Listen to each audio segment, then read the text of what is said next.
사랑하는 당신, 지금까지의 여정이 얼마나 힘들고 고통스러웠는지 잘 압니다. 때로는 삶이 무너지는 것처럼 느껴지고 아무리 기도해도 하나님께서 침묵하시는 것처럼 느껴질 때 우리는 이렇게 묻게 됩니다. 하나님, 왜 제게 이런 어려움을 주십니까? 왜 제 삶은 이렇게 고통스럽기만 한가요? 이런 질문 속에는 하나님께 대한 깊은 갈망과 상황의 이유를 알고 싶어하는 마음이 담겨 있습니다. 하지만 하나님의 뜻은 종종 지금 이 순간에는 이해되지 않을 때가 많습니다. 오늘은 그런 순간들을 다시 돌아보며 그 속에서도 하나님께서 어떻게 일하고 계셨는지를 함께 생각해보고자 합니다. 이해할 수 없었던 상황들, 그 속에 담긴 하나님의 계획. 성경 속인물 요셉의 이야기는 우리가 겪는 고난의 의미를 돌아보게 만듭니다. 요셉은 아버지의 사랑을 독차지하던 소년이었지만 형들의 질투로 인해 노예로 팔려갔습니다. 그는 자신이 어떤 잘못도 하지 않았는데도 억울한 누명을 쓰고 감옥에 갇혔습니다. 이 모든 상황 속에서 요셉은 분명 이렇게 생각했을 겁니다. 왜 이런 일이 나에게 일어나는가? 하나님은 나를 버리신 것인가? 그러나 시간이 지나 요셉은 자신의 고난이 단순한 고난이 아니었음을 깨닫게 되었습니다.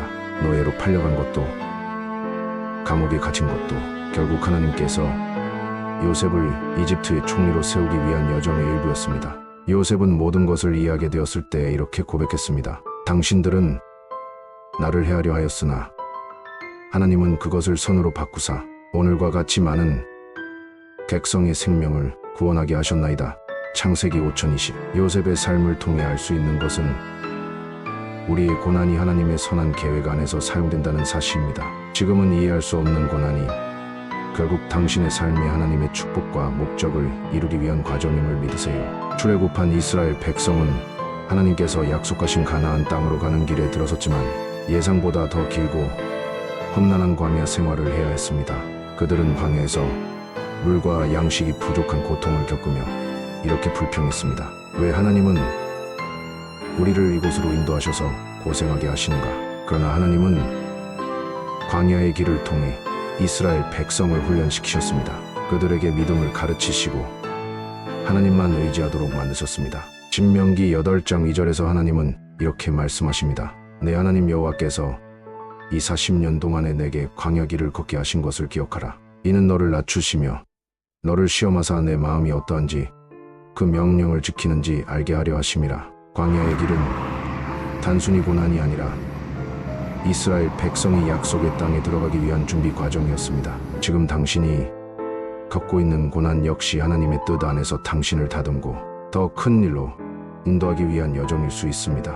고난 속에서 깨닫는 하나님의 일하심. 고난은 단순히 아픔으로 끝나는 것이 아니라 우리로 하여금 하나님을 더 깊이 의지하게 만듭니다. 시편 기자는 이렇게 고백합니다. 고난당한 것이 내게 유익이라. 이로 말미암아 내가 주의 율례들을 배우게 되었나이다. 시편 1971점. 우리의 힘으로는 해결할 수 없는 상황에서 하나님을 의지할 때 우리는 믿음이 성장하고 하나님의 능력을 경험하게 됩니다. 하나님은 우리가 고난 속에서 다듬어지길 원하십니다. 요셉의 고난이 이집트의 총리로 가는 준비 과정이었듯이 당신의 어려움도 더 큰 축복과 사명을 위한 준비일 수 있습니다. 고난 속에서 우리가 붙들어야 할 것. 하나님은 결코 당신을 잊지 않으십니다. 고난 속에서도 하나님은 여전히 당신과 함께 계시며 당신을 위한 선한 계획을 가지고 계십니다. 우리가 알거니와 하나님을 사랑하는 자, 곧 그의 뜻대로 부르심을 입은 자들에게는 모든 것이 합력하여 선을 이루느니라. 로마서 8:28. 이해되지 않는 상황 속에서도 기도는 우리에게 평안을 줍니다. 기도는 하나님께 우리의 마음을 열고 그분의 음성을 듣는 시간입니다. 결론, 고난을 넘어 하나님의 뜻을 바라보며 사랑하는 당신, 지금 겪고 있는 고난이 때로는 이해되지 않고 하나님의 계획이 보이지 않을 때가 있을 것입니다. 하지만 요셉과 이스라엘 백성의 이야기가 알려주듯 하나님은 당신의 여정 속에서도 선한 계획을 이루고 계십니다.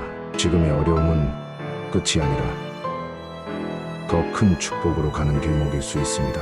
하나님의 뜻을 신뢰하며 당신을 향한 하나님의 약속을 붙드세요. 하나님, 지금까지 힘든 여정 속에서 이해할 수 없었던 순간들이 많았습니다. 하지만 오늘 그 고난 속에서도 하나님께서 일하고 계셨음을 믿습니다. 제가 지금 겪고 있는 어려움이 하나님의 선한 계획 안에 있음을 신뢰하며 믿음으로 나아가게 하소서. 예수님의 이름으로 기도합니다. 아멘. 고난은 끝이 아니라 하나님의 계획이 이루어지는 시작입니다. 믿으세요. 하나님은 당신의 여정 속에서 일하고 계십니다. 사랑의 하나님, 지금까지 제 삶의 여정 속에서 이해할 수 없는 고난을 만날 때마다 저는 자주 두려워하고 낙심하며 당신의 뜻을 의심했습니다. 그러나 오늘 그 고난들 속에도 하나님의 선한 손길이 있었음을 믿으며 당신께 기도합니다. 하나님, 요셉의 이야기 속에서, 이스라엘 백성의 광야 여정 속에서, 그리고 제 삶 속에서도 당신이 항상 일하고 계셨음을 알게 하시니 감사합니다. 제가 겪은 어려움들이 단순한 고통으로 끝나는 것이 아니라 저를 다듬으시고 더 큰 뜻을 이루기 위한 과정임을 믿게 하소서. 주님, 지금도 제 앞에 이해할 수 없는 상황들이 놓여 있습니다.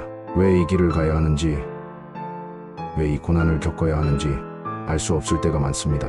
그러나 저의 연약한 눈과 마음을 넘어 모든 것을 아시고 이끄시는 하나님의 뜻을 신뢰하기 원합니다. 제게 믿음을 더하여 주시고 주님의 계획 안에서 흔들리지 않는 소망을 품게 하소서. 주님, 제가 고난 속에서도 하나님을 의지하며 배우기를 원합니다. 시련 속에서도 주님의 말씀을 붙들게 하시고 내 삶의 중심에 주님을 두며 당신의 임재를 경험하게 하소서. 제가 이 길을 통해 성장하며 당신의 뜻을 더 깊이 깨닫게 하시고 고난을 통해 다른 사람들에게도 당신의 사랑과 소망을 전하는 도구가 되게 하옵소서. 하나님, 제게 힘들었던 순간들을 돌아보며 감사하게 하소서. 모든 아픔과 눈물의 순간에도 하나님께서 저를 붙들어 주셨음을 믿습니다. 앞으로의 여정 속에서도 주님께서 함께 하심을 확신하며 나아가게 하소서. 주님, 제가 혼자가 아님을 믿습니다. 주님은 언제나 저와 함께 하시며 저를 버리지 않으신다는 약속을 주셨습니다. 이 믿음을 붙들고 어떠한 상황 속에서도 감사하며 순종하는 삶을 살게 하소서. 이 모든 말씀을 우리를 사랑하시는 예수님의 이름으로 기도합니다. 아멘. 우리는 기도를 통해 하나님께 나아가며 우리의 고난과 여정을 새롭게 바라보는 힘을 얻습니다. 그리고 그 기도가 매일의 삶 속에서 이어지며 말씀과 묵상으로 우리의 영혼을 채우는 길을 찾게 됩니다. 이제 여러분의 신앙 여정에 도움이 되셨다면 주변 사람들에게 알려주세요. 오늘도 축복합니다.